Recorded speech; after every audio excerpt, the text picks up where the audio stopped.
Hello, Dr. Sushma Singh this side. Today in Unit 16, Gender, Caste and Class, let us start our lecture with topic Gender and Class. In order to understand women's status in traditional as well as contemporary Indian society, it is imperative to understand the class concept in determining the status of women in society. Many scholars consider caste and class as polar opposites.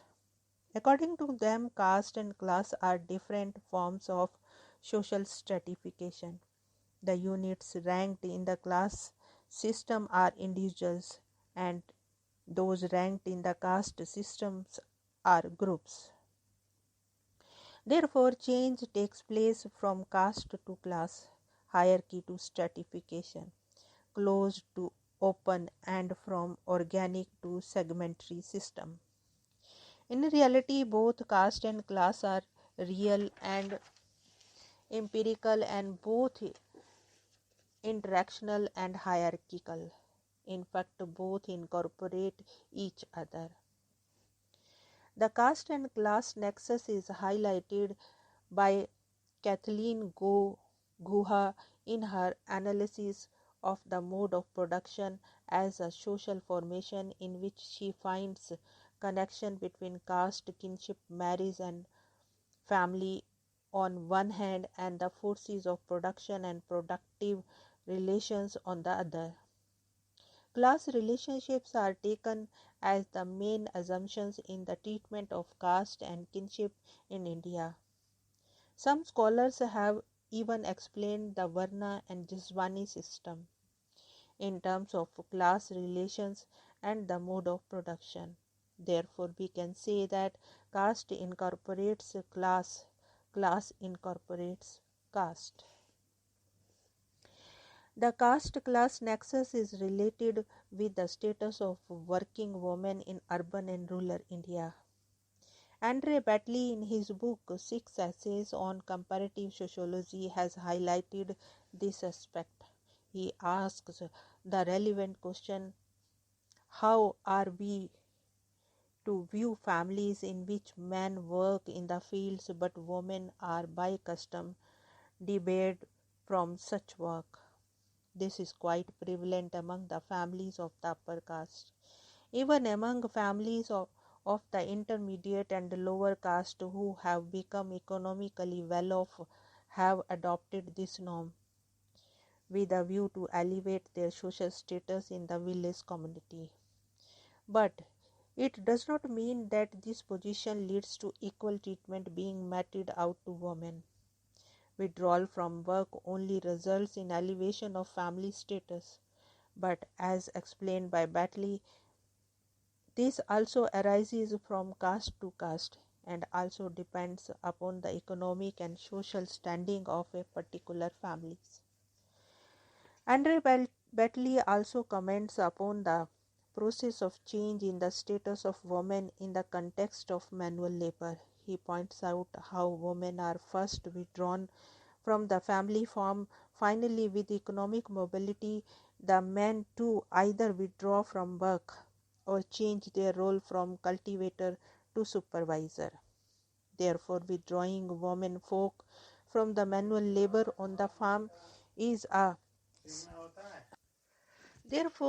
withdrawing women folk from the manual work on farm is a symbol of high social status in the countryside.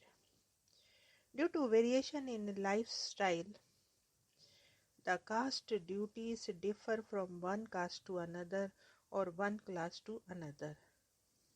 But in spite of the differences of caste background, the status of women across the caste does not differ in comparison with men.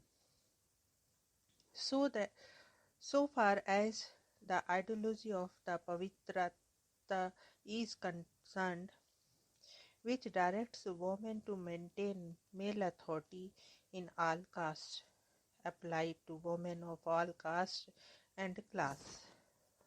Now let us move to the next point: new social classes and status of women. A study of classes in India shows that it is very complex phenomena. In fact, the rise of new classes among different communities is an uneven phenomenon. During the British period, Indian society was exposed to certain new forces as mentioned earlier. For example, the Western system of education, the new land settlements, and provision of new transport facilities such as the railways. This phenomena led to a lot of changes in the caste or class relationship. In rural India, there emerged a new class, especially in Bengal Presidency, called Jamidars.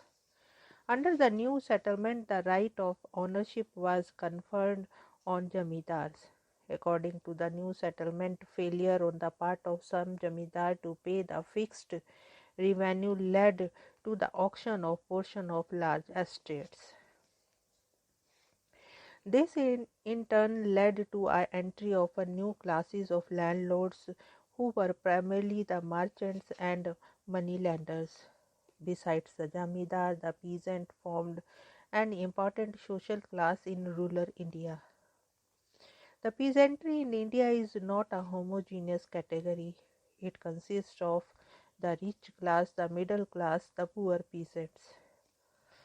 Along with the peasantry, the artisan class also formed an important part of the village community. The artisan mainly consists of carpenter, the ironsmith, and the potter and the goldsmith.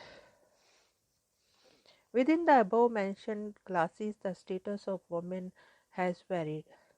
Among the above classes, women generally occupied a secondary place. Interestingly, this phenomena continues to exist in contemporary times. Given below are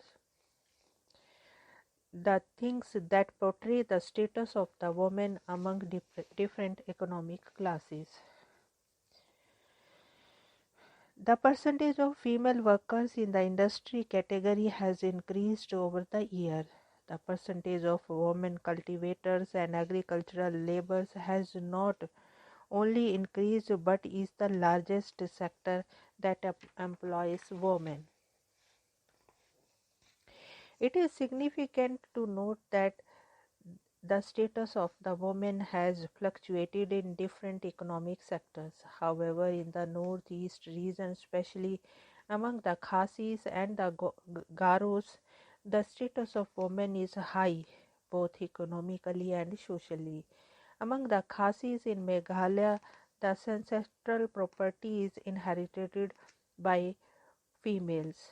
One of the distinguishing features of the Khasi family structure is that women hold property. In fact, they are the hub of economy and the youngest daughter performs all the religious rites. Yet the outside world is dominated by men. They have to sing, war and politics for men, property and children for women. Here we want to close this lecture. Thanks for listening.